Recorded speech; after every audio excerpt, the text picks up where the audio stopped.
Assalamualaikum warahmatullahi taala wabarakatuh. Apa khabar semua anak-anak murid yang ustaz sayangi sekalian? InsyaAllah pada minggu ini kita akan teruskan lagi sesi pembelajaran bagi pendidikan Islam, InsyaAllah.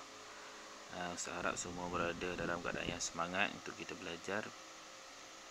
Pada minggu ini kita akan teruskan dengan topik ibadah. Bagi murid-murid yang ada buku teks, boleh keluarkan buku teks, buka buku teks bahagian ibadah. Topik yang pertama iaitu topik bersuci. Baik, bersuci. Okay, Ustaz sedang memaparkan buku teks bagi tahun 4. Bagi yang tiada buku teks, boleh lihat buku teks yang Ustaz paparkan ni.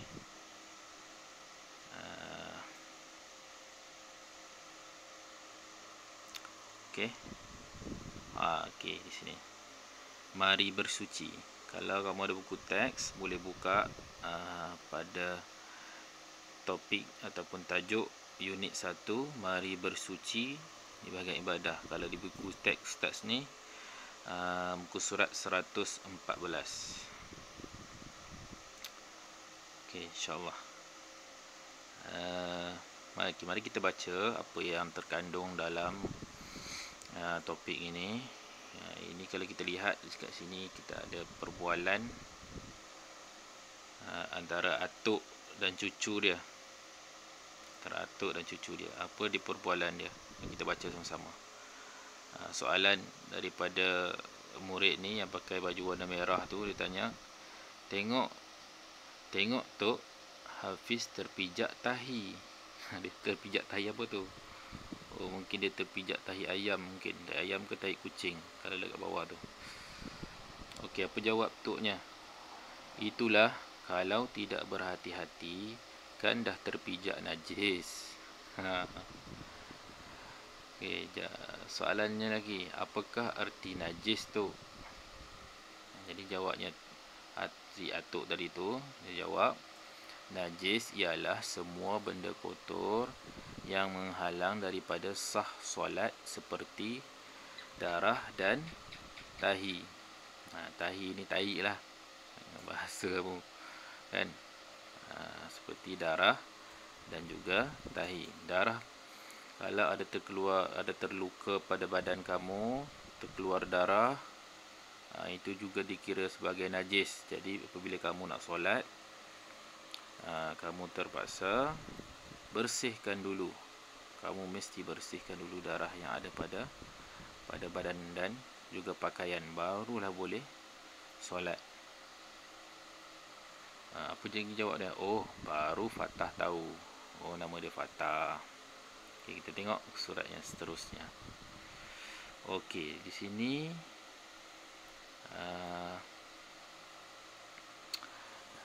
dalam buku teks ni dia menerangkan tentang jenis-jenis najis. Okey, dalam topik najis ini, najis sebenarnya ada 3 jenis. Untuk pengetahuan kamu, najis sebenarnya ada 3 jenis. Yang pertama adalah najis mukhaffafah.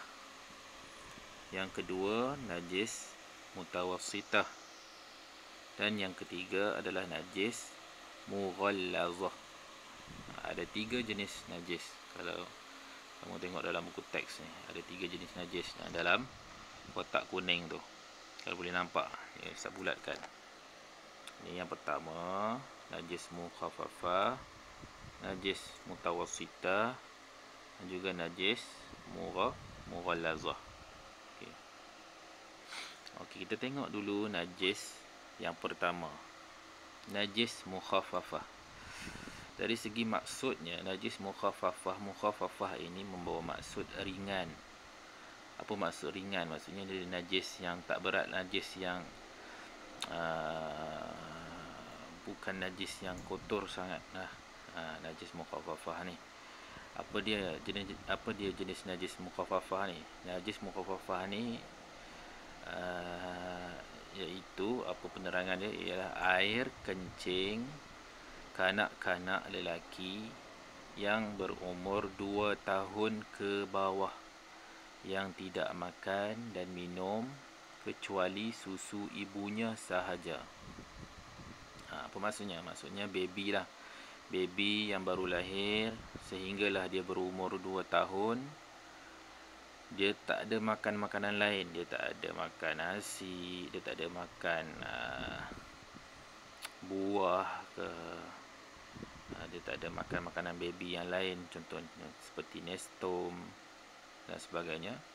Dia hanya minum susu ibunya sahaja. Maksudnya dia minum susu ibunya sahaja, kemudian dia kencing. Dia kencing terkena pada pakaian kamu. Contoh, kamu ada adik, ada baby, ibu kamu baru melahirkan baby. Jadi kamu pun memberanikan diri mendukung adik kamu.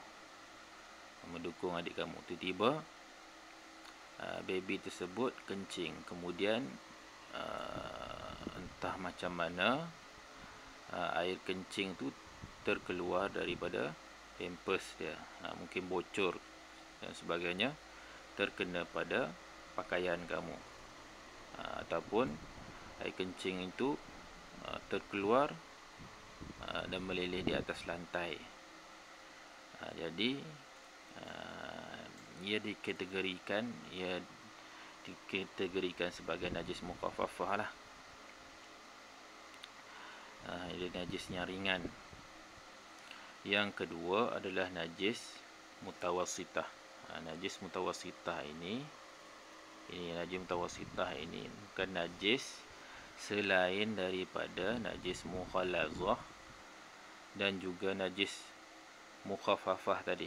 Mukhaffafah najis ringan, najis air kencing yang dikeluarkan oleh baby yang berumur bawah daripada 2 tahun. Dan juga najis mughalazah. Najis mughalazah apa? Nanti kejap lagi kita akan tengok. Contohnya apa? Contohnya air kencing.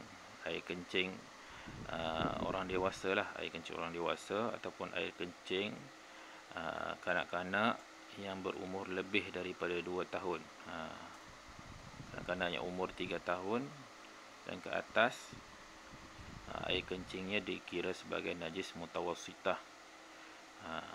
Kemudian tahi ataupun darah, yang macam perbualan di antara atuk dan cucu dia tadi. Darah, kalau darah terkeluar daripada, terluka ke sebagainya, keluar daripada tubuh badan kamu, kemudian terkena pada pakaian kamu, ia dikira sebagai najis. Kamu tidak boleh menunaikan solat. Okey, tadi kalau najis mukhaffafah, maksudnya dia maksud, kalau dalam bahasa Arab lah, mukhaffafah ni ringan. Mutawassitah pula dia membawa maksud pertengahan. Dia tengah-tengah. Dia antara ringan dan juga berat. Najis yang berat ni apa? Najis mughalazah. Mughalazah ni najis yang berat lah. Kita tengok. Okey, baik. Kita tengok pula najis mughalazah. Sekejap. Najis mughalazah ini. Najis mughalazah contohnya anjing, babi, bahasa yang lebih sopan khinzir dan keturunannya, serta segala perkara yang berkaitan dengan kedua-duanya. Contohnya apa? Contohnya air kencing anjing, air kencing khinzir, kemudian air liur anjing, dan juga darah kedua-dua anjing dan khinzir ni. Contohnya ada seekor anjing ni, dia pergi dekat kereta kamu ataupun pergi ke basikal kamu, dia kencing. Kemudian pakaian kamu terkena dengan kereta ataupun basikal yang kamu naiki tu, terkenalah pada pakaian kamu. Jadi ia adalah najis mughalazah lah, najis yang berat. Ataupun tiba-tiba anjing datang gigit, anjing datang bersin, terkena air liur dia terkena dengan pakaian kamu, ia adalah najis mughalazah. Jadi tidak sah kalau kamu solat, pakaian kamu ataupun apa saja anggota badan kamu yang terkena dengan najis mughalazah, dia najis yang berat lah. Kita tengok macam mana cara kita nak bersihkan ketiga-tiga najis ini. Okey, muka surat yang seterusnya, cara membersihkan najis. Yang pertama, najis mukhaffafah. Najis mukhaffafah ini senang je cara nak bersihkan dia. Air kencing baby kan, yang tak ada makan minum selain daripada air susu ibu dia, kamu hanya perlu renjiskan air mutlak ke tempat yang terkena najis. Air mutlak ni air apa? Air yang 7 air itu. Contohnya air hujan, air sungai, air salji, termasuklah air paip kamu itulah, air kerajaan pun boleh kamu bersihkan. Seterusnya, najis mutawassitah. Macam mana nak bersihkan najis mutawassitah? Yang pertama, hilangkan dulu najis yang terkena pada badan ataupun pakaian dan juga tempat yang terkena najis tadi. Contoh air kencing orang dewasa, air kencing kamu buang air kencing, kemudian terkena pada pakaian. Jadi kamu kena bersihkan dulu, hilangkan dulu air kencing ataupun najis tahi pada pakaian. Kemudian apa? Kemudian kamu kena basuh dengan air mutlak sehingga hilang kesannya, sama ada warna, bau dan juga rasanya. Kalau kamu basuh pakaian tu masih ada lagi warna kuning, coklat, macam-macam warna kan, warna hijau, jadi dikira belum bersih lagi. Jadi sampailah hilang warna pada pakaian barulah dikira bersih. Kemudian hilang bau, ada bau macam-macam bau kan, najis kamu kan. Kemudian hilang juga rasanya. Janganlah kamu pergi rasa pula. Kalau dah hilang warna, bau, insya-Allah lah hilang dia punya rasa. Okey, seterusnya najis mughalazah. Najis mughalazah ini susah sikit. Cara bersih dia ni kita panggilkan samak. Jadi kalau terkena air kencing, air liur anjing ataupun khinzir, kamu kena samak pakaian kamu, samak bahagian anggota badan kamu. Cara-cara dia, kamu kena hilangkan dulu najis yang terkena pada badan, pakaian ataupun tempat, contohnya di lantai rumah sebagainya. Hilangkan dulu, cuci dulu najis tu. Kemudian yang kedua, basuh dengan air tanah satu kali. Kamu pergi carilah air tanah mana-mana, kamu ambil tanah, kamu masukkan air, kemudian kamu jirus dekat tempat yang terkena najis tadi.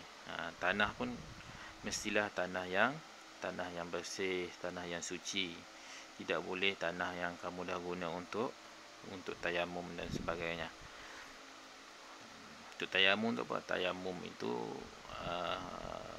kaedah untuk menggantikan, cara untuk menggantikan wuduk. Sekiranya kamu tak ada air kan, kamu ambil tanah, kamu gantikan wuduk tu dengan tayamum menggunakan debu tanah. Jadi kalau debu tanah yang kamu dah gunakan tu kamu tak boleh ambil, kamu kena ambil tanah yang baru, yang suci, yang tak ada najis dan sebagainya, tak ada kotoran.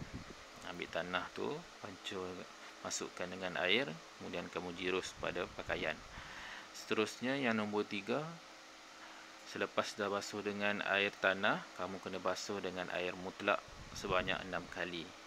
Ambillah air yang bersih, air sungai ke, air hujan ke, air graviti ke, air kerajaan ke, air laut ke, air salji kalau ada salji sini kan,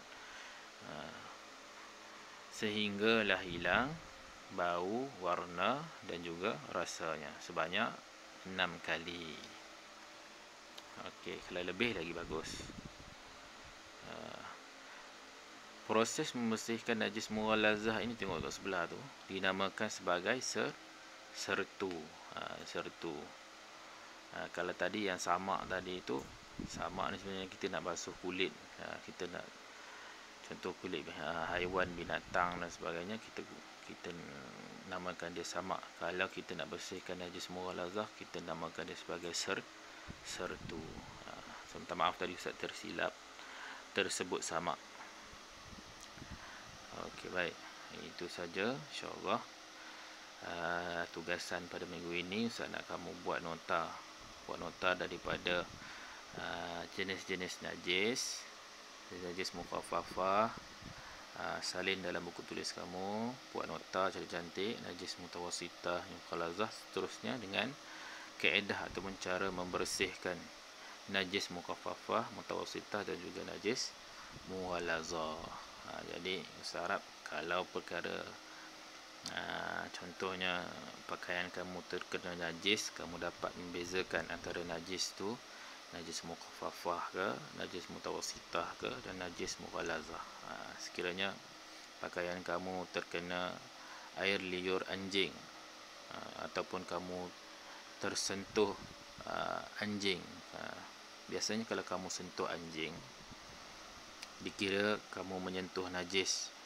Sebab apa? Sebab tubuh badan kita ini, di kulit tubuh badan kita ini biasanya ada air, peluh.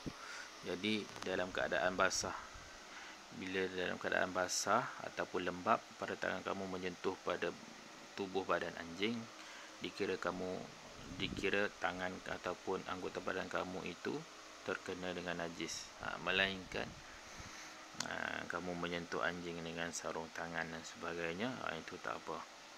Buang sarung tangan dengan baik di tempat yang selamat daripada terkena dengan pakaian kamu, itu tak apa. Okey, sekian sekali daripada Ustaz pada minggu ini. Tugasan yang Ustaz bagi itu siapkan, kemudian hantar terus kepada Ustaz, insya-Allah. Itu saja. Assalamualaikum warahmatullahi taala wabarakatuh.